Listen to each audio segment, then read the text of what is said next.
du système solaire, la troisième en diamètre et la quatrième en masse. Elle a été découverte en 1781 par l'astronome anglais William Herschel et a été nommée d'après le dieu grec du ciel, Uranus. Uranus est la planète la plus mystérieuse et la moins étudiée du système solaire. Lorsqu'en 1986, la station spatiale Voyager 2 a transmis des images de cette géante de glace à la Terre, les scientifiques ont qualifié la planète bleue d'inexpressive, étant donné que cette planète n'a pas de bande brillante comme Jupiter et qu'elle ne possède pas d'anneau proéminent comme Saturne, et en termes d'indicateurs de température, Uranus est encore plus froide que Neptune, qui est pourtant plus éloigné du Soleil. Cependant, malgré cette apparence ordinaire, Uranus possède des caractéristiques uniques. Une magnétosphère remarquable, une inclinaison axiale inhabituelle qui diffère du reste des planètes du système solaire et une composition chimique particulière. Chers voyageurs, bien le bonjour. Aujourd'hui, nous partons explorer les confins du système solaire à la découverte de la mystérieuse géante des glaces, Uranus. Avant de partir pour une nouvelle aventure passionnante, pense à liker la vidéo et à t'abonner à la chaîne pour ne rien manquer. Merci et bon voyage.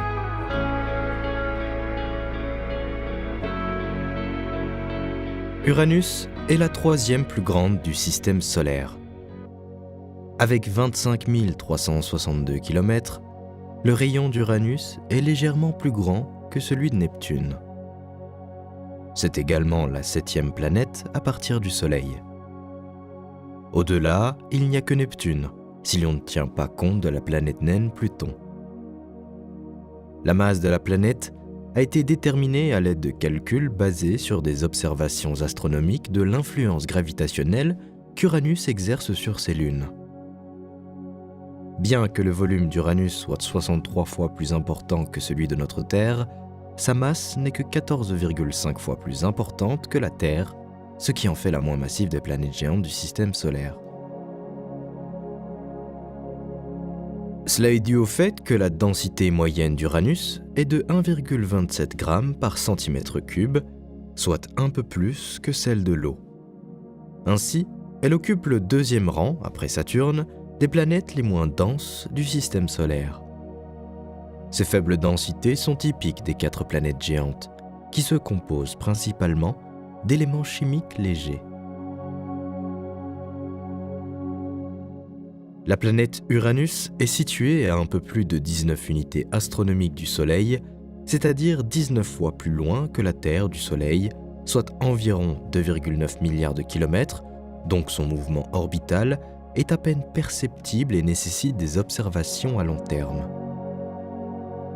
Suivant une orbite allongée, Uranus peut atteindre une distance maximale, dite de l'aphélie, à environ 20 unités astronomiques et une distance minimale, dite périhélie, de distance 18 unités astronomiques de l'étoile. Soit dit en passant, Uranus présente la plus grande différence entre aphélie et périhélie que toute autre planète du système solaire. Puisque les planètes du système solaire sont constamment en mouvement, la distance entre elles change quotidiennement. Ainsi, au plus près, Uranus est à 2,7 milliards de kilomètres de la Terre. La distance la plus grande entre les planètes est de 3,2 milliards de kilomètres. Il a longtemps été impossible de déterminer la période de rotation d'Uranus autour de son axe à partir des observations faites depuis la Terre. Ce n'est que lorsque la sonde Voyager 2 a volé à proximité d'Uranus qu'il s'est avéré que la rotation de cette dernière autour de son axe prend 17 heures et 14 minutes. Mais les géantes gazeuses ne tournent pas comme les planètes rocheuses. Les vitesses diffèrent selon les latitudes. Étant donné que dans les couches supérieures de l'atmosphère, les vents soufflent à une vitesse pouvant atteindre 240 mètres par seconde, dans le sens de rotation de la planète, les nuages qui s'y trouvent peuvent faire une révolution complète autour de la planète en seulement 14 heures.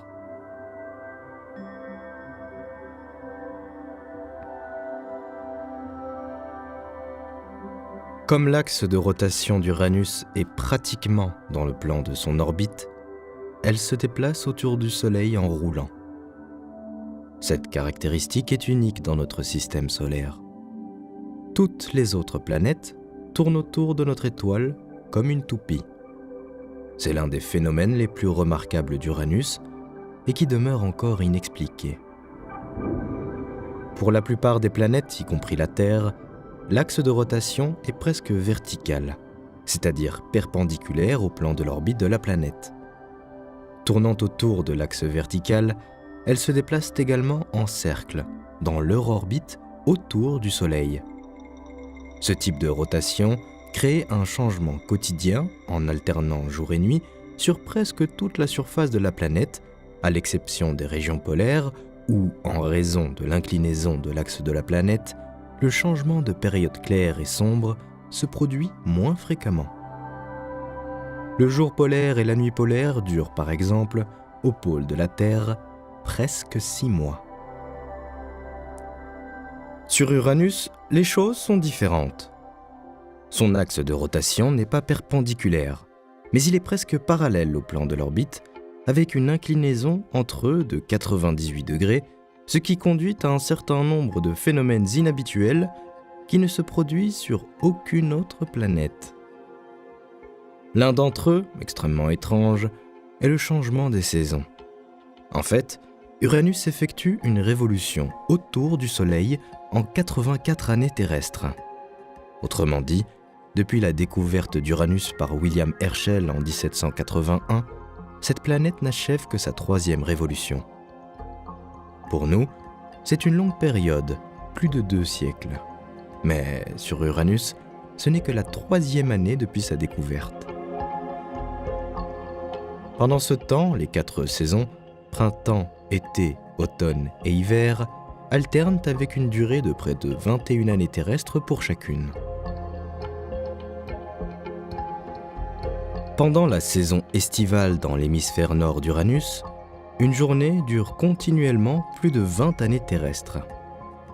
Pendant tout ce temps, l'hémisphère sud est plongé dans l'obscurité totale, où règne l'hiver, que l'on peut appeler également nuit polaire. Pendant les périodes de printemps et d'automne, des levées et des couchers de soleil quotidiens se produisent sur Uranus. Plus loin, au fur et à mesure que la planète se déplace le long de l'orbite vers la zone correspondant à l'hiver, dans l'hémisphère nord, des conditions d'éclairage extrêmes se reproduisent. De ce fait, l'hémisphère sud devient constamment illuminé et l'hémisphère nord plonge dans l'obscurité de la nuit polaire pendant plus de 20 années terrestres. Au pôle et à l'équateur d'Uranus, le changement des saisons se produit de manière complètement différente. À l'équateur, l'année d'Uranus comprend 2 étés et 2 hivers, et la durée de ces saisons correspond à près de 21 années terrestres. Mais au pôle, il n'y a qu'un été et un seul hiver.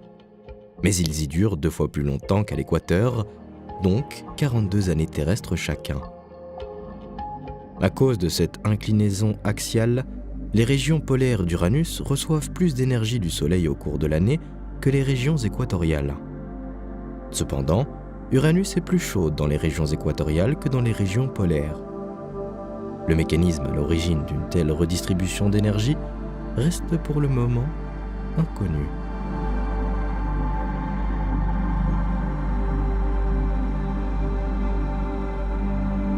Avant le début des recherches pour la sonde spatiale Voyager 2, aucune mesure du champ magnétique d'Uranus n'avait été effectuée. Avant que la sonde spatiale n'arrive sur l'orbite d'Uranus en 1986, on supposait que son champ magnétique suivait la direction du vent solaire. Dans ce cas, les pôles géomagnétiques auraient dû coïncider avec les pôles géographiques, qui se trouvent dans le plan de l'écliptique. Les données sur la magnétosphère fournies lors de l'exploration d'Uranus étaient particulièrement frappantes. Cette planète a donc montré qu'elle contient 4 pôles magnétiques à la fois, 2 principaux et 2 secondaires. La structure des champs magnétiques des différentes planètes est généralement similaire. Les lignes sortent d'un pôle magnétique, font le tour de la planète à une certaine distance et y pénètrent à l'autre pôle magnétique. Ainsi, la planète est enfermée dans une sorte de cocon magnétique. Son apparence est asymétrique puisque le vent solaire, représentant un flux de particules chargées provenant constamment du Soleil et qui entre en collision avec la magnétosphère, la déforme, la serre du côté faisant face au Soleil, l'attire à une très grande distance du côté opposé et forme ainsi la soi-disant queue de la magnétosphère. Près de la Terre, par exemple, une traînée invisible s'étend sur plusieurs milliers de kilomètres. Les différences entre les magnétosphères des différentes planètes concernent principalement les dimensions géométriques qui sont déterminées par la différence de l'intensité des forces des champs magnétiques. Mais la magnétosphère d'Uranus est complètement unique, pour deux raisons à la fois. Non seulement son axe est très fortement dévié de l'axe de rotation de la planète, de 60 degrés, mais son centre ne coïncide même pas avec le centre de la planète. Il s'en éloigne d'un tiers du rayon d'Uranus. Ainsi, l'aiguille de la boussole sur Uranus ne pointera pas vers le nord, mais vers le pôle magnétique situé à environ 30 degrés de latitude. Sur la Terre, à cette latitude, se trouvent les îles Canaries, Delhi ou encore Sydney. D'autre part, la force du champ magnétique sur Uranus varie considérablement, changeant d'une région à une autre. En plus, il existe également d'importantes anomalies magnétiques sur la planète, une sorte de pôle magnétique moins puissant, ce qui va compliquer encore plus l'image de la structure de la magnétosphère. Cet étrange alignement du champ magnétique d'Uranus, combiné à la très forte inclinaison de l'axe de rotation de la planète, se traduit par une longue queue en forme de tire-bouchon de la magnétosphère qui va s'étendre de la planète vers les bords extérieurs du système solaire. La rotation de la planète, fortement inclinée sur l'axe de rotation, tord les lignes de force magnétique le long de la queue magnétosphérique, comme des fils à l'intérieur d'une corde. Les mesures de la sonde spatiale ont montré que la queue de la magnétosphère d'Uranus, étirée sous l'action du vent solaire, s'allonge sur au moins 10 millions de kilomètres vers l'orbite de la prochaine planète du système solaire, Neptune. Le champ magnétique d'Uranus n'est pas seulement dévié à un angle anormal par rapport à son axe de rotation, mais il ne passe même pas par le centre de la géante gazeuse. En règle générale, le champ magnétique d'une planète est généré par des substances électriquement conductrices qui sont transportées par des tourbillons près de son noyau ou directement à l'intérieur. Cependant, le champ magnétique d'Uranus est généré davantage près de sa surface, dans le manteau. Mais même ainsi, la raison pour laquelle le champ ne se forme apparemment que dans une certaine partie du manteau reste un mystère. Le champ magnétique inhabituel d'Uranus fonctionne indépendamment du plan axial de la planète, mais aussi de la position de son noyau. Les scientifiques proposent une théorie qui explique que le champ magnétique des géantes de glace se forme à des profondeurs relativement faibles. Par exemple, le champ se formerait dans l'océan d'ammoniac liquide, dans une enveloppe convective mince entourant un noyau liquide ayant une structure en couche stable.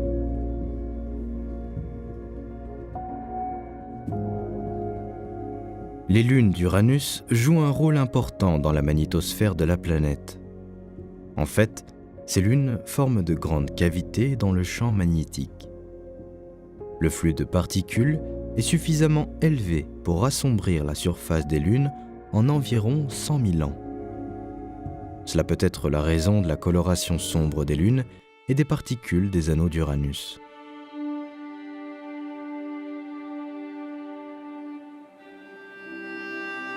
La planète connaît des aurores bien développées, qui sont visibles sous forme d'arcs brillants autour des deux pôles polaires. Cependant, contrairement à Jupiter, sur Uranus, les aurores ne sont pas significatives pour le bilan énergétique de la thermosphère. Uranus avait déjà été observé dans le ciel nocturne depuis les années 1690. Néanmoins, les astronomes l'affichaient sur leur carte, mais la considéraient comme une étoile. Uranus a donc été la première planète découverte avec un télescope optique. William Herschel, musicien professionnel de 42 ans, gagnait sa vie en enseignant la musique et en jouant du violon et du hautbois dans un orchestre local, mais l'astronomie était sa principale passion. Entre ses cours de musique, il polissait les miroirs métalliques des télescopes et après les concerts donnés en soirée, il passait ses nuits à observer les étoiles.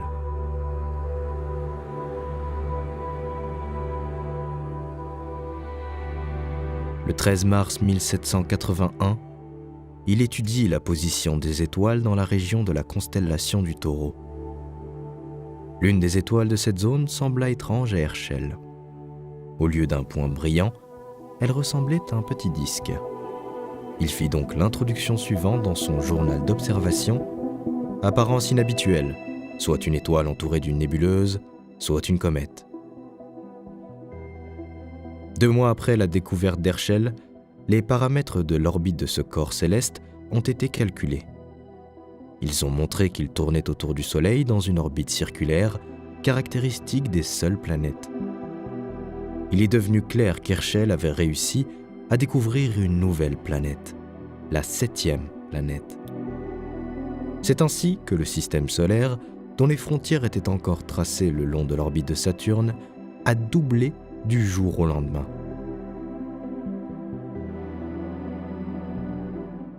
L'année de la découverte de la nouvelle planète, Herschel a été élu membre de la Royal Society de Londres et obtenu un doctorat de l'Université d'Oxford.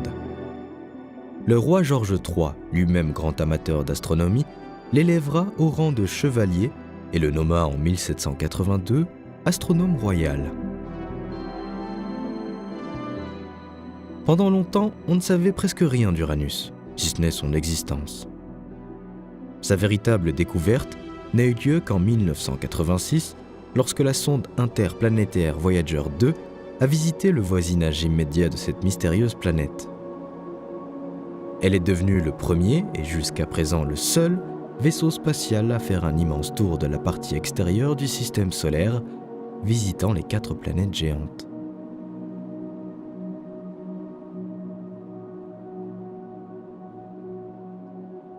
Lancé depuis le port spatial de Cap Canaveral en Floride le 20 août 1977, Voyager 2 a atteint Uranus près de 9 ans plus tard.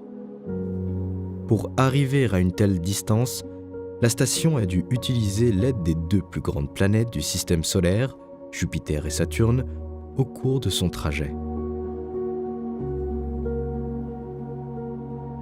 Chacune des 2 planètes, avec son puissant champ gravitationnel, a eu un fort impact sur la minuscule station.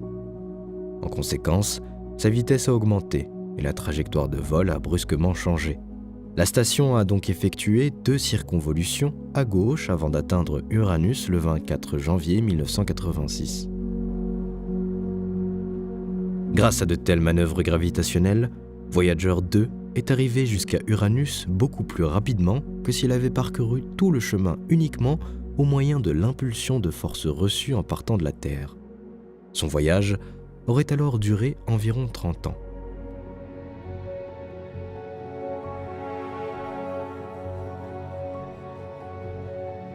En passant près d'Uranus, Voyager 2 a recueilli de nouvelles informations sur cette planète lointaine.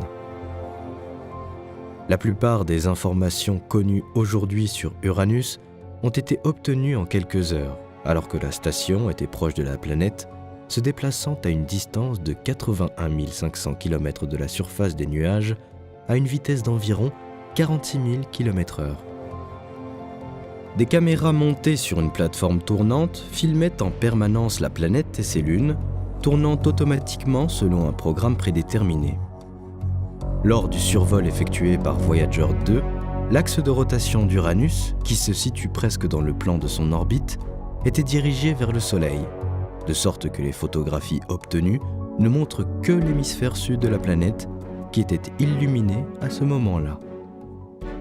Sur les photos, 10 petites lunes jusqu'alors inconnues ont été trouvées en même temps. Et 5 grandes lunes sont photographiées en détail.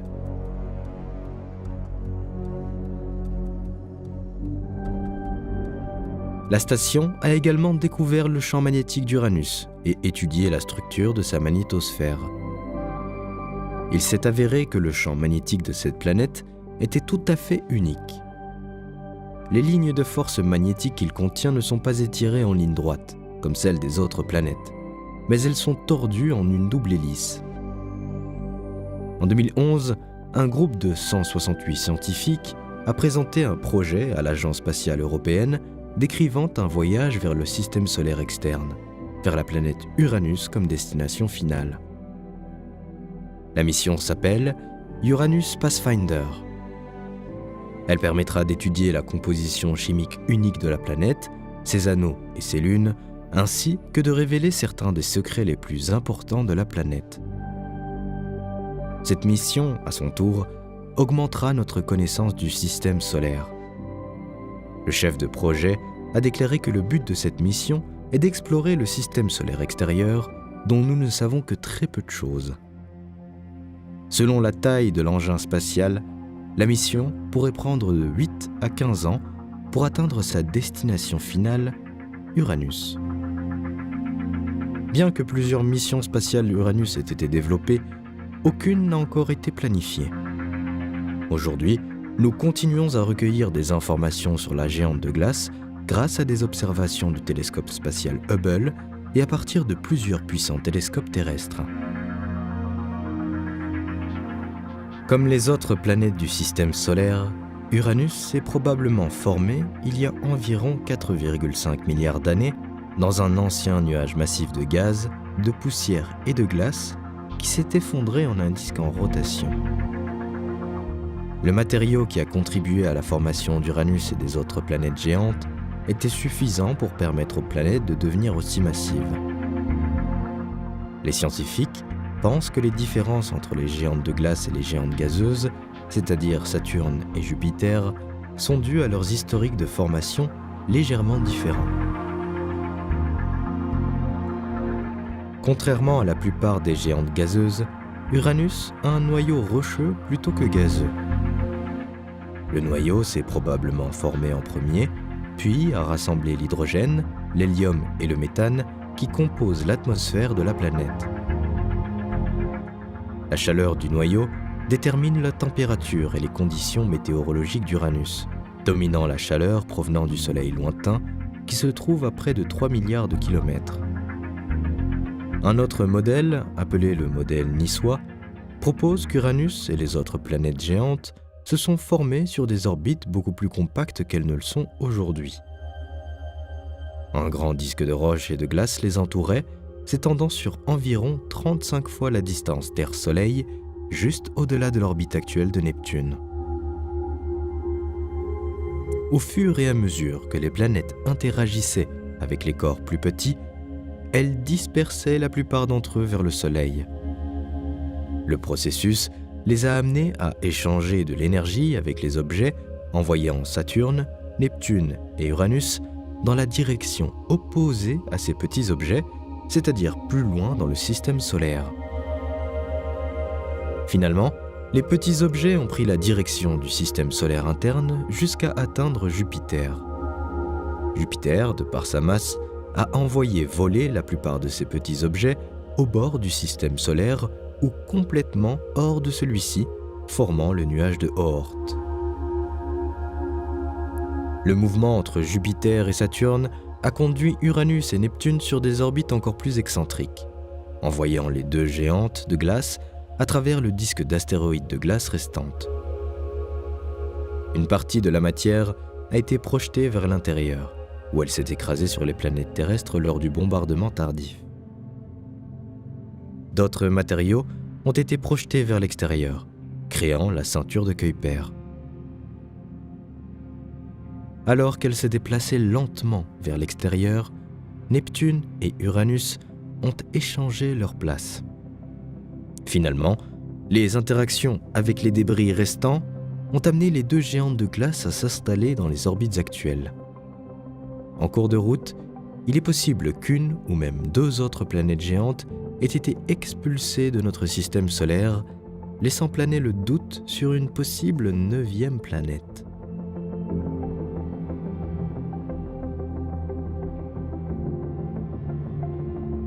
La planète a une structure particulière qui diffère des autres géantes gazeuses. Bien sûr, d'autres études sont nécessaires, mais sur la base des données disponibles, les scientifiques ont réussi à construire un modèle de la structure d'Uranus. Malgré le fait que le rayon d'Uranus est légèrement plus grand que le rayon de Neptune, sa masse est un peu inférieure. Cette donnée s'inscrit en faveur de l'hypothèse selon laquelle Uranus se composerait principalement de glace, d'ammoniac et de méthane. L'hydrogène et l'hélium ne représentent qu'une petite partie de la masse totale. La fraction restante est constituée de roches, ce qui correspondrait au noyau de la planète. On ne peut envisager la structure interne d'Uranus que par le biais de preuves indirectes. Puisque la densité d'Uranus est faible, on pense qu'au centre même de celle-ci se trouve un noyau rocheux, composé principalement de silicate, de fer et de nickel. Le noyau n'occupe que 20% du rayon de la planète, un diamètre qui correspond à 1,5 fois la taille de notre Terre entière. Autour du noyau se trouve un manteau liquide, qui occupe donc 60% du rayon de la planète. Il est composé d'un mélange de glace, d'eau et de roche, mais cette glace n'est pas du tout comme on l'imagine. Le manteau est chauffé à 5000 degrés Celsius et il est soumis à une pression énorme. Ce mélange d'eau, de méthane et d'ammoniac se trouve dans un état particulier appelé glace chaude superionique. La coquille de glace n'est en fait pas de la glace au sens conventionnel du terme, car elle est constituée d'un liquide chaud et dense qui est un mélange d'eau, d'ammoniac et de méthane. Ce liquide hautement conducteur d'électricité est parfois appelé l'océan d'ammoniac aquatique. Encore plus haut se trouve l'océan global d'hydrogène liquide, puis une atmosphère très intense qui occupe encore 20% du rayon de la planète. D'autres modèles supposent qu'Uranus n'aurait pas du tout de noyau solide. Dans ce cas, Uranus ressemblerait à une énorme boule de neige bouillie, constituée d'un mélange de liquide et de glace, entourée par une enveloppe gazeuse. La composition d'Uranus est donc très différente de celle de Jupiter et de Saturne, en raison de la présence des glaces qui dominent sur les gaz. Pas étonnant donc qu'Uranus soit aussi appelée la géante des glaces.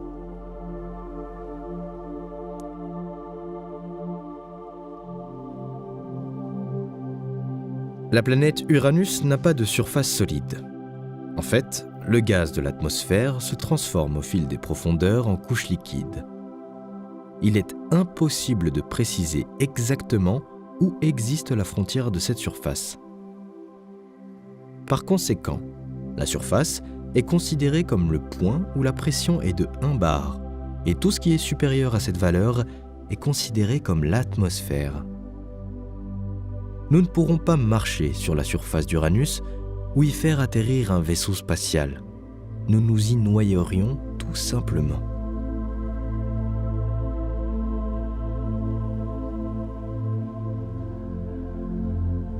Lorsque Voyager 2 est arrivé autour d'Uranus, l'un de ses objectifs principaux était d'étudier l'atmosphère de la planète.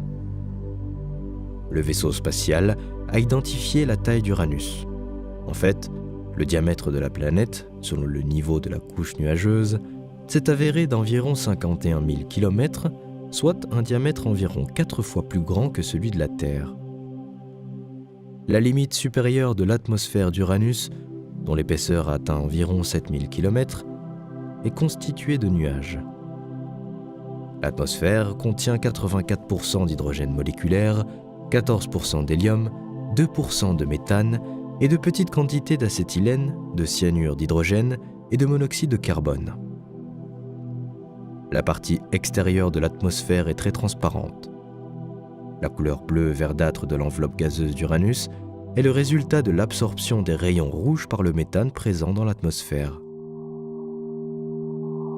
Bien qu'Uranus n'ait pas de surface solide au sens habituel du terme, la partie la plus éloignée de l'enveloppe gazeuse est généralement appelée atmosphère.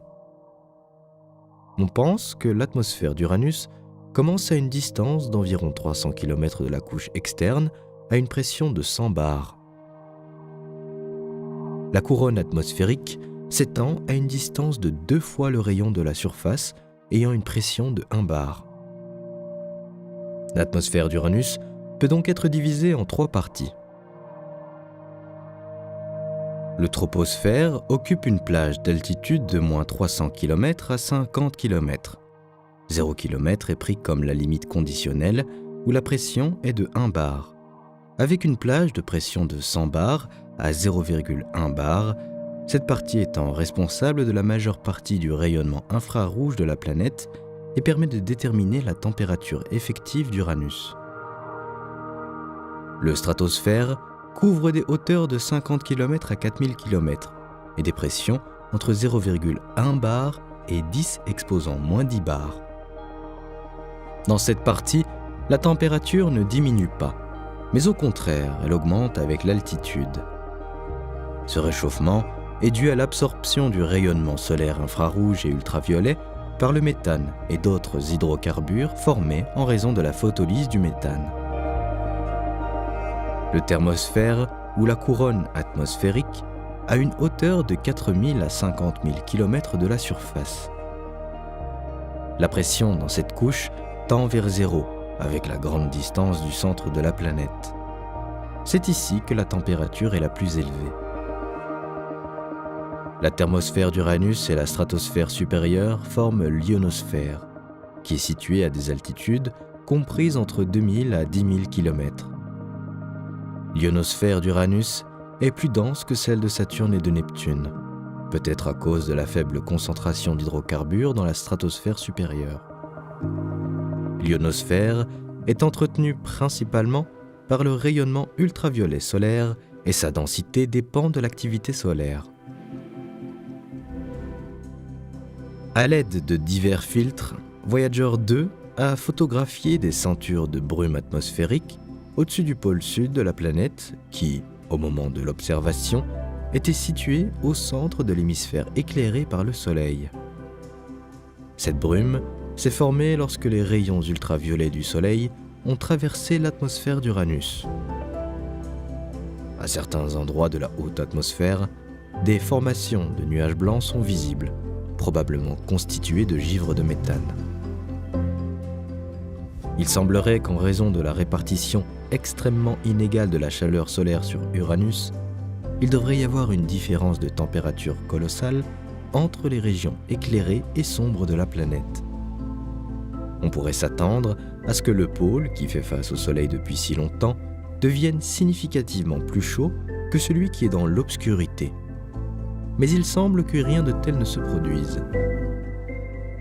Les mesures de température de la haute atmosphère d'Uranus ont été prises à partir de la station Voyager 2, juste au moment où l'hiver et l'été au pôle atteignaient leur évolution maximale. Il s'est avéré que les valeurs de température aux deux pôles et à l'équateur sont presque les mêmes. Cela indique la présence d'un mécanisme de transfert de chaleur dans l'atmosphère des régions les plus chaudes aux régions les plus froides, et vice-versa. Les hypothèses sur la circulation de l'atmosphère d'Uranus n'ont pas non plus été confirmées. Tous les calculs concernant la dynamique de l'enveloppe d'air de la planète partaient du fait que lorsque l'un des pôles d'Uranus fait face au Soleil, il est continuellement éclairé, quelle que soit la rotation de la planète autour de son axe. Par conséquent, on pourrait s'attendre à ce que dans la région du pôle, longtemps réchauffée par le Soleil, l'air chaud s'élève et se dirige vers l'équateur, puis plus loin, vers la face non éclairée de la planète, où il commence à se refroidir, s'alourdir et s'enfoncer dans les profondeurs de l'atmosphère dans la région du pôle ombragé. Le schéma général de la circulation atmosphérique sur Uranus est dominé par le transfert dans le sens de la rotation de la planète. Ainsi, Les bandes nuageuses sont ici effilées d'ouest en est, comme le montrent les images de la sonde. Cependant, il était assez difficile de le déterminer, car dans l'atmosphère, il n'était possible de remarquer que très peu de formations nuageuses individuelles dont la couleur diffère de la masse nuageuse homogène générale qui enveloppe la planète entière. Ces nuages blancs sont très probablement constitués de méthane qui sont situés à une altitude où la température est d'environ moins de 100 degrés Celsius. Uranus, comme les trois autres géantes gazeuses, Jupiter, Saturne et Neptune, est situé dans la partie externe du système solaire, extrêmement éloignée du Soleil. Donc, même du côté jour de cette planète, la température est très basse et très homogène sur l'ensemble de la planète. Des mesures prises à la limite supérieure de l'atmosphère d'Uranus du côté de l'hémisphère éclairé est presque identique à d'autres mesures effectuées dans différentes régions. Du pôle à l'équateur, la différence n'est que de 4 degrés Celsius. Ainsi, les températures mesurées lors du passage de la sonde fluctuaient entre moins 208 degrés Celsius à moins 212 degrés Celsius. Ce phénomène était donc l'une des surprises que Voyager 2 a présentées aux scientifiques lors de l'exploration d'Uranus. Comme d'autres planètes géantes, l'atmosphère d'Uranus montre des signes de vent forts soufflant parallèlement à l'équateur de la planète. Ce sont des vents soufflant d'ouest en est avec des vitesses d'ouragan comprises entre 140 à 580 km/h. Mais étrangement, le long de l'équateur, les vents soufflent dans la direction opposée à des vitesses supérieures à 350 km/h.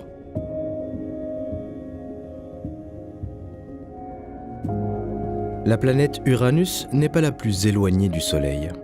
Après elle, il y a Neptune. Cependant, c'est la planète la plus froide.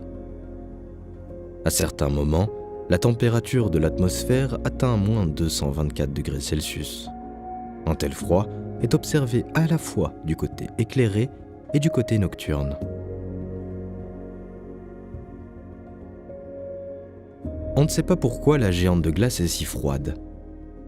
Certains scientifiques pensent que la raison est l'inclinaison de son axe de rotation et d'autres suggèrent qu'à la suite de la collision probable avec un autre corps céleste, Uranus a perdu la majeure partie de sa chaleur interne et que la température du noyau de la planète a diminué.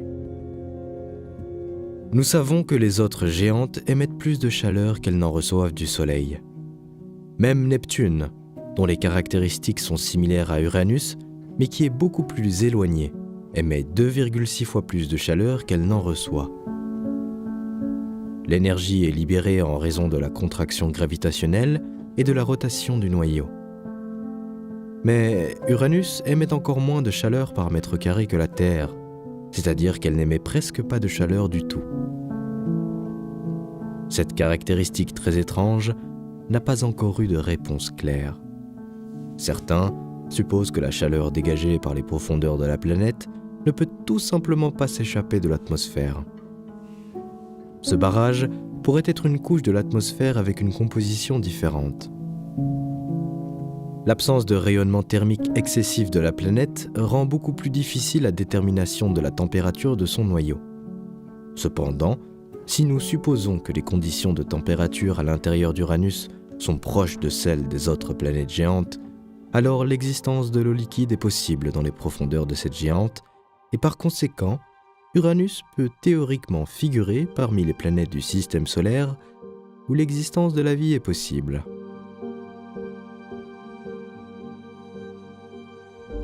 Le 10 mars 1977, alors qu'une des étoiles était recouverte par Uranus, lors d'observations visant à étudier l'atmosphère de la planète, les astronomes enregistrèrent une baisse de la luminosité d'une durée d'1 minute, puis 4 autres éclipses à une moindre distance de la planète pendant plusieurs secondes. Après l'éclipse de la planète, l'étoile observée a de nouveau connu les mêmes 5 éclipses étranges. C'est ainsi que les anneaux d'Uranus ont été découverts. Au total, 9 anneaux ont été découverts. Aujourd'hui, le nombre d'anneaux découverts se compte au nombre de 13, l'anneau extérieur se situant à plus de 72 000 km de la planète. Les anneaux de Saturne sont magnifiques. Mais beaucoup de gens ne savent tout simplement pas que d'autres planètes géantes sont ornées d'une décoration similaire: Jupiter, Uranus et Neptune. Bien sûr, les anneaux d'Uranus ne sont pas si impressionnants, mais ils sont bien réels. À la différence des brillants anneaux de Saturne, ceux d'Uranus sont très sombres. L'albédo de Bond, pour les particules qui y pénètrent, ne dépasse pas 2%. La composition chimique des particules de l'anneau est inconnue. Cependant, ils ne peuvent pas être constitués de glace d'eau pure comme les anneaux de Saturne par exemple, car ils sont trop sombres, encore plus sombres que les lunes intérieures d'Uranus. Cela indique qu'ils sont composés d'un mélange de glace et d'une matière sombre. La nature de cette substance est inconnue, mais elle peut être organique, considérablement assombrie par l'irradiation avec des particules chargées de la magnétosphère d'Uranus. Il est possible que les anneaux soient composés de matières hautement transformées, initialement similaires à celles dont sont composées les lunes internes d'Uranus. Depuis la Terre, ils ne peuvent être détectés que dans de grandes observations, et pas toujours, car ils sont minces et réfléchissent faiblement la lumière, contrairement aux anneaux brillants de Saturne. Ils comprennent de petites particules sombres dont la taille varie de quelques micromètres à plusieurs mètres. Les anneaux ont été nommés par les premières lettres de l'alphabet grec par ordre de distance à la planète: alpha, bêta, gamma, delta, epsilon, etc.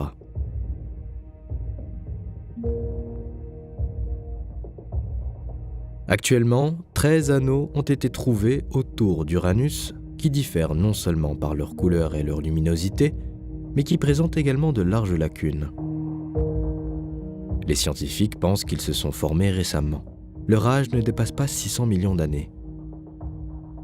L'origine des anneaux est probablement l'une des lunes d'Uranus, qui s'est effondrée soit lors d'une collision avec un corps céleste, soit sous l'influence des forces de marée de la géante gazeuse. La Lune s'est fragmentée en particules de plus en plus petites, formant désormais les 13 anneaux d'Uranus. L'anneau Epsilon est situé à 52 000 km du centre d'Uranus et est le plus brillant. Soit son albédo est le plus faible parmi ceux des autres anneaux, soit ses blocs constitutifs sont plus rapprochés. Les anneaux d'Uranus sont constitués de nombreux petits corps séparés d'une taille maximale de 4 à 6 mètres, car aucun d'entre eux ne bloque complètement la lumière du Soleil, mais ne fait que l'affaiblir, et à des degrés divers dans différentes parties des anneaux. Contrairement aux anneaux brillants de Saturne, les anneaux d'Uranus sont très sombres. Ils ne reflètent que 2% de la lumière qui leur tombe dessus, ce qui signifie qu'ils sont plus noirs que le charbon.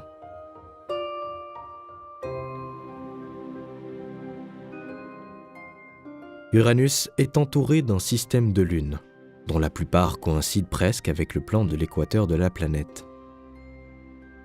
Ainsi, les lunes d'Uranus ne se déplacent pas dans le plan de son orbite, comme c'est le cas avec les lunes de toutes les autres planètes, mais presque perpendiculairement à celle-ci. C'est un cas unique dans le système solaire.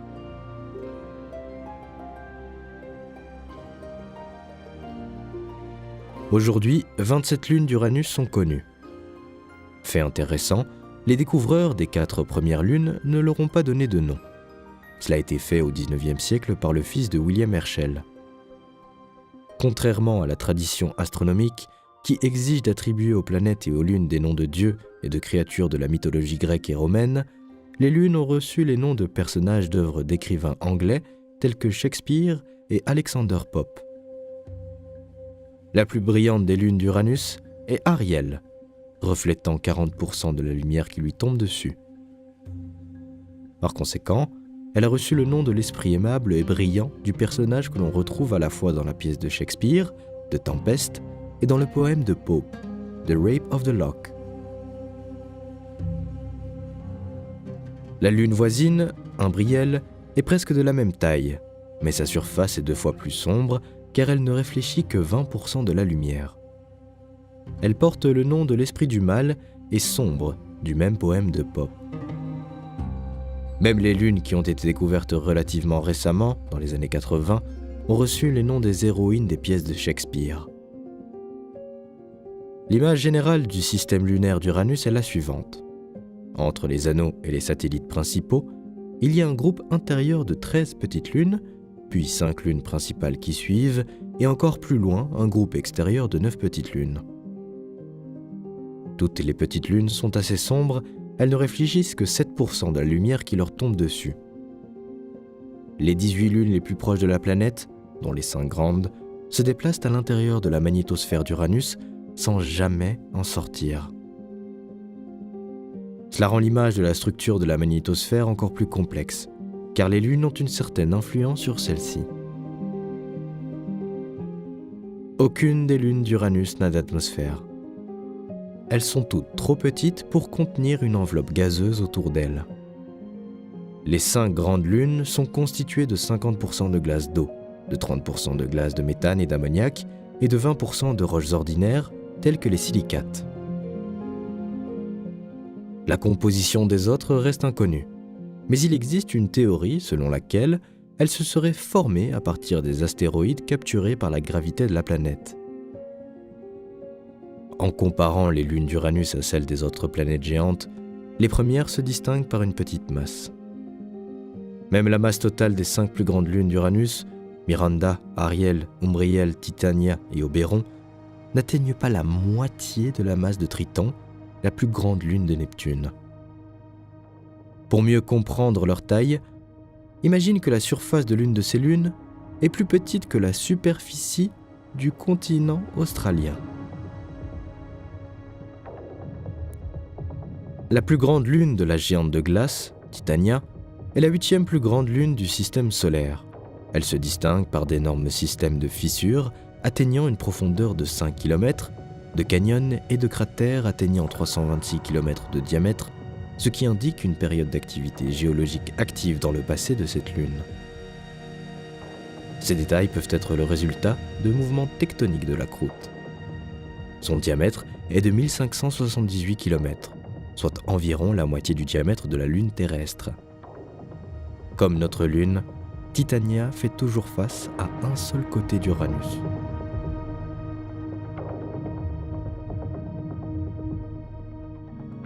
La 2e plus grande lune, Oberon, est la plus éloignée d'Uranus.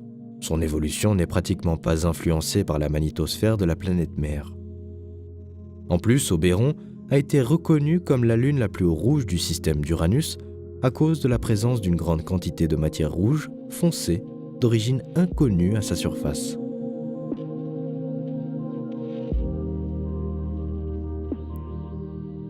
Moitié glace et moitié roche, Ariel est l'une des plus petites lunes globulaires du système solaire. Sa surface a une topographie complexe qui se compose de profonds canyons, de falaises et de vallées avec des signes d'activité géologique.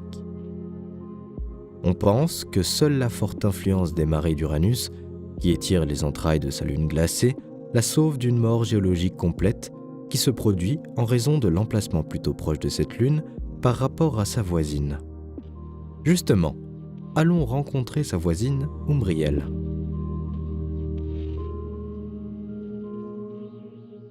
La voisine d'Ariel, Umbriel, est officiellement reconnue comme la lune la plus sombre d'Uranus en raison de sa réflectivité extrêmement faible, qui n'est que de 16%. On pense qu'Umbriel est l'une des lunes les plus cratérisées du système satellitaire, avec des cratères particulièrement grands sur cette lune, atteignant 200 km de diamètre. Les nuances sombres de la surface d'Umbriel peuvent être le résultat d'une couche de poussière et de petits solides qui se trouvaient autrefois à proximité de l'orbite de cette lune.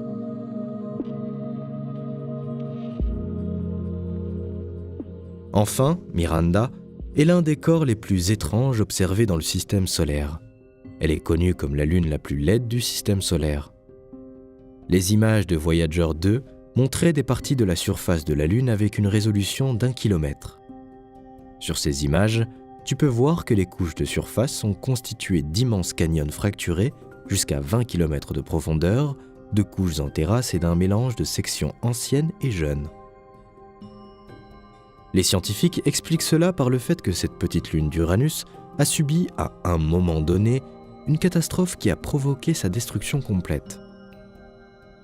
Quelque temps plus tard, Miranda a réussi à se reconstituer d'une manière incompréhensible. C'est pourquoi la surface du satellite est aujourd'hui un désert glacé parsemé de protubérances informes. L'inclinaison inhabituelle de l'axe de rotation d'Uranus est l'une de ses caractéristiques les plus impressionnantes, mais les astronomes ne savent toujours pas exactement pourquoi l'objet s'est retrouvé dans cette position. La plupart des planètes du système solaire ont leur pôle plus ou moins orienté dans la même direction. Et la plupart d'entre eux tournent dans le sens inverse des aiguilles d'une montre lorsqu'ils sont vus d'en haut. L'orientation d'Uranus dans l'espace diffère du reste des planètes. Au moment de la naissance de notre système solaire à partir d'un disque rotatif de gaz et de poussière il y a 4,5 milliards d'années, toutes les grandes planètes étaient placées en orbite près de son plan aplati qui représente l'écliptique. C'était le résultat inéluctable des lois des grands nombres et de la conservation de la quantité de mouvement. Étant donné que les planètes se sont formées à la suite de la collision d'innombrables particules, tout mouvement aléatoire devait s'équilibrer afin que les planètes continuent de tourner dans une position strictement verticale par rapport à leurs orbites. Néanmoins, il est bien évident que ce n'est pas le cas. Si Mercure et Jupiter sont effectivement plus ou moins verticales, alors la Terre, Mars, Saturne et Neptune sont inclinés d'un angle d'environ 25 degrés et Uranus encore plus, avec un angle de 98 degrés. C'est-à-dire que l'axe de rotation d'Uranus se situe presque dans le plan de son orbite. En fait, le mouvement d'Uranus autour du Soleil est assez spécial. Il traîne le long de son orbite, tournant d'un côté à l'autre, et de telles caractéristiques du mouvement et de la rotation d'Uranus ne concordent pas avec l'image générale de l'émergence d'une planète à partir d'un nuage préplanétaire dont toutes les parties tournaient dans le même sens autour du Soleil. Mais qu'est-ce qui a renversé de nombreuses grandes planètes du système solaire de leurs axes ?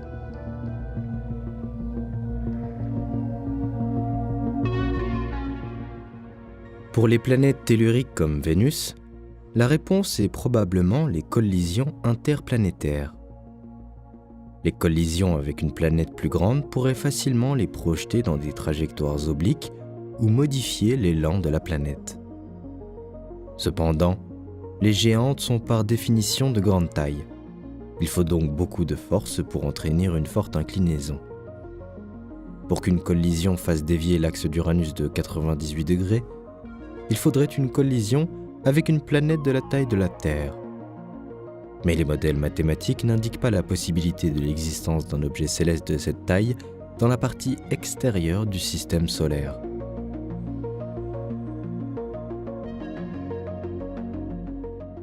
Aujourd'hui, il y a deux théories expliquant cette inclinaison.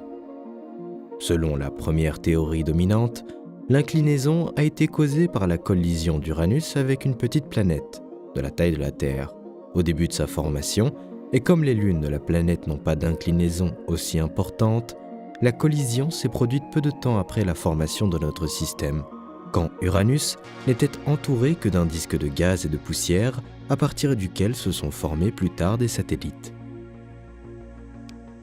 À la suite de cette collision, l'axe de rotation d'Uranus a fortement dévié de sa direction d'origine et est resté dans cette position anormale.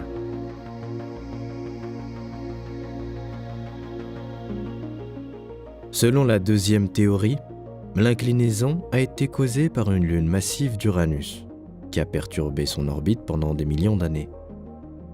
Par la suite, cette lune s'est soit faite expulser de l'attraction d'Uranus, soit s'est effondrée par les forces de marée de la géante gazeuse, formant certaines petites lunes encore présentes aujourd'hui autour d'Uranus.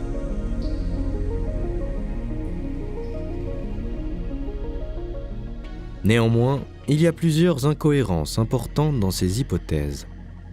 Par exemple, elles ne peuvent pas expliquer pourquoi aucune des lunes d'Uranus n'a la même orbite inclinée. En plus, ces lunes sont glacées et un impact puissant, suffisant pour inverser l'axe de rotation de la planète, aurait généré une grande quantité de chaleur qui aurait vaporisé la glace de ces lunes, les rendant rocheuses. La planète est entourée par un ensemble de lunes et d'anneaux. Une collision d'un objet céleste avec la planète mère aurait dû disperser tous ces petits corps dans l'espace. La formation de cet ensemble de lunes et d'anneaux, à cause de cette collusion, est à exclure, car les différences dans la composition chimique des lunes et de la géante gazeuse suggèrent qu'ils ont très probablement vu le jour bien après la formation d'Uranus. En revanche, 2 astronomes de l'Université du Maryland ont proposé un nouveau scénario qui résout ces contradictions. Selon leur hypothèse, Uranus pourrait être incliné latéralement par un système d'anneaux géants. Aujourd'hui, les anneaux d'Uranus sont très minces et sont constitués par des plus petites particules de poussière. Mais les scientifiques pensent qu'à un moment, ces anneaux auraient pu être beaucoup plus massifs. Le fait que les anneaux aient une durée de vie relativement courte à l'échelle du cosmos est mis en évidence par les données obtenues par la station interplanétaire Cassini qui a étudié les anneaux de Saturne. Le modèle des 2 astronomes suggère qu'un grand système d'anneaux a balancé Uranus, la faisant tourner autour de son axe avec une précession de rotation notable, un peu comme une toupie qui commence à vaciller. Ensuite, si la précession de l'axe de rotation de la planète est entrée en résonance avec la précession orbitale de la planète, celle-ci a pu se retourner. La résonance entre le spin et la précession orbitale est connue sous le nom de résonance spin-orbite qui peut générer une grande inclinaison axiale.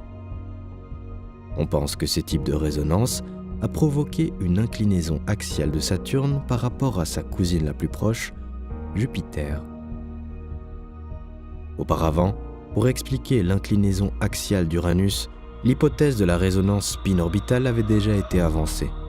Mais l'hypothétique planète X a été proposée comme le corps qui a provoqué la résonance.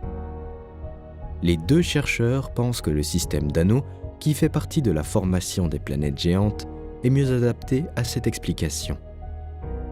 Ils ont modélisé Uranus et Neptune avec de grands disques pour voir comment ils interagissent avec les planètes et ont découvert que le système d'anneaux peut incliner l'axe de rotation de la planète de 70 degrés sur une période d'1 million d'années.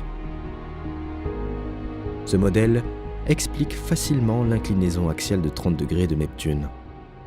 Mais pour Uranus, cela ne permet pas de conclure. Il y a eu un impact supplémentaire. Et la théorie d'une collision avec un autre corps céleste est toujours discutée.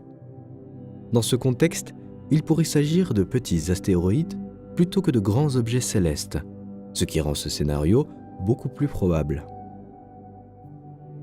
Les auteurs ajoutent qu'une collision ultérieure avec un objet qui représente environ la moitié de la masse de la Terre aurait pu incliner Uranus entre 70 degrés et 98 degrés. Ainsi, il est tout à fait probable que des impacteurs avec des masses relativement faibles, à peu près la taille de notre Lune, mais d'un certain nombre, puissent augmenter la probabilité de créer des étapes de spin d'Uranus. Chacune de ces théories présente des avantages et des inconvénients. Mais pour le moment, l'énigme de l'inclinaison d'Uranus n'a pas encore été résolue.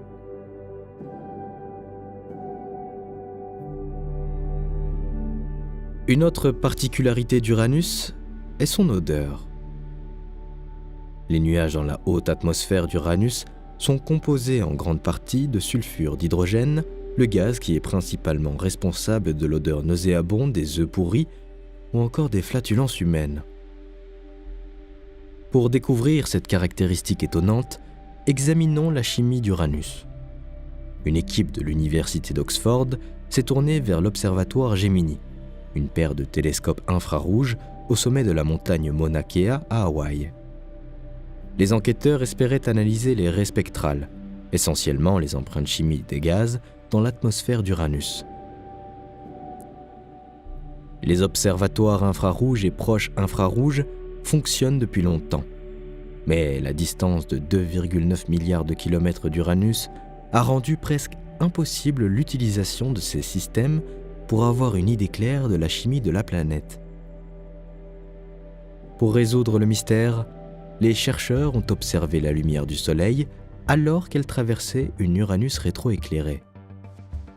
Ce moment très particulier a permis de mesurer une multitude d'autres variables, notamment la température atmosphérique, la pression, l'humidité, les gaz saturés et notamment la présence de sulfure d'hydrogène.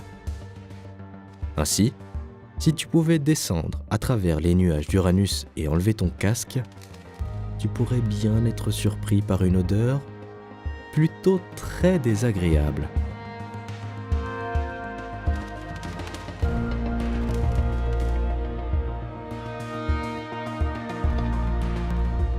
Une autre caractéristique de la géante des glaces est sa couleur.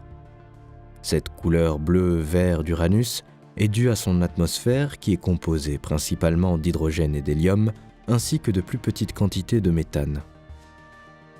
C'est ce méthane qui donne sa couleur à la planète, car le méthane réfléchit la lumière bleue.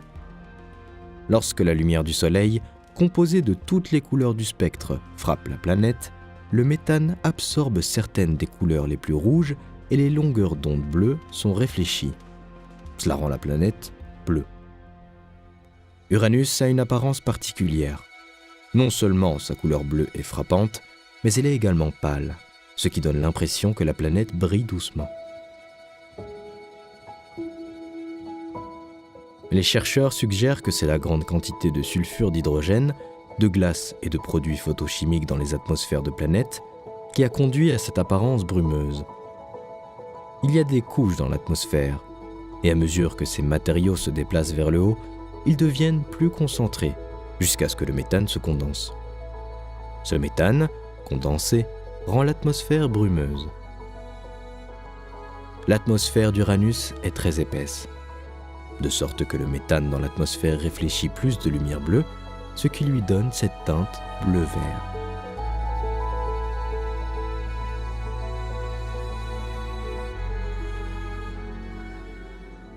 L'atmosphère d'Uranus est inhabituellement calme par rapport aux atmosphères des autres planètes géantes, même par rapport à Neptune, qui est similaire à Uranus en composition et en taille. Lorsque Voyager 2 s'est approché d'Uranus, il a été possible de capturer seulement 10 bandes de nuages dans la partie visible de cette planète. Un tel calme dans l'atmosphère peut s'expliquer par une chaleur interne extrêmement faible. Elle est beaucoup plus faible que celle des autres planètes géantes. De ce fait, Uranus semblait être une planète dynamiquement morte. Plusieurs années plus tard, les observations à partir du télescope Hubble ont permis de montrer que les saisons sur Uranus ont changé depuis le passage de Voyager 2.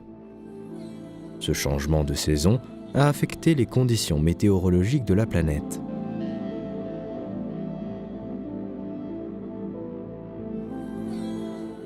Bien que le climat sur Uranus soit plus calme, des taches sombres y sont observées en 2006 pour la première fois.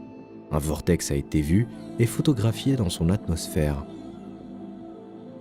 Ce phénomène montre qu'il peut y avoir de puissantes tempêtes sur Uranus, dues au fait que la surface de la planète, qui ne s'est pas réchauffée depuis 42 ans, commence à se réchauffer au changement de saison.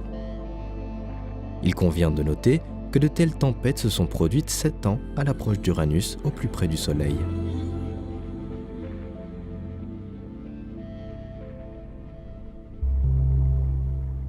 En plus des tempêtes sur Uranus, les astronomes ont détecté des pluies de diamants qui tombent à des milliers de kilomètres sous la surface d'Uranus. Les astronomes notent que le carbone et l'hydrogène sont comprimés en raison de la température et de la pression extrême dans les atmosphères de cette planète. Ainsi, des diamants se forment, tombent et se déposent autour du noyau solide d'Uranus. En fait, les astronomes ont prouvé que sur des planètes comme Uranus et Neptune, il y a une forte teneur en méthane dans l'atmosphère. Cela signifie que lors de la désintégration du méthane, du carbone et de l'hydrogène sont libérés, qui par la suite, sous l'influence de la haute pression, pénètrent dans les couches inférieures de l'atmosphère. Le méthane est ensuite capable de chuter directement vers le centre de la planète et de se transformer en diamant.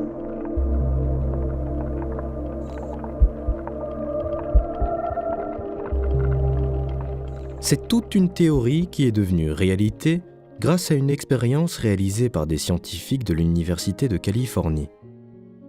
Dans cette expérience, le styrène, qui est un élément chimique analogue au méthane, a été utilisé pour remplir l'atmosphère expérimentale. L'atmosphère elle-même a été comprimée à une pression de plus de 1000 bars, ce qui représente une pression gigantesque comparable à la presse la plus puissante du monde et chauffée à 5000 degrés Celsius. À la fin de l'expérience, le carbone résultant a commencé à se transformer en diamant.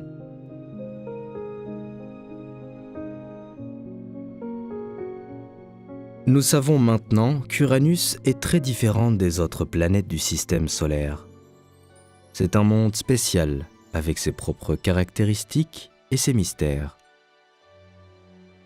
La dernière fois qu'un vaisseau spatial s'est approché d'Uranus, c'était en 1986. C'est Voyager 2 qui a permis aux astronomes d'examiner de plus près l'énorme géante de glace composée d'une atmosphère d'hydrogène, d'hélium et de méthane qui possède de nombreuses lunes et un champ magnétique puissant. Mais jusqu'à présent, les scientifiques en savent trop peu sur la 7e planète du système solaire. L'étude d'Uranus pourrait expliquer pourquoi de telles planètes se trouvent souvent dans la Voie lactée et faire la lumière ce que cette géante de glace, la voisine de Neptune, nous cache comme secret.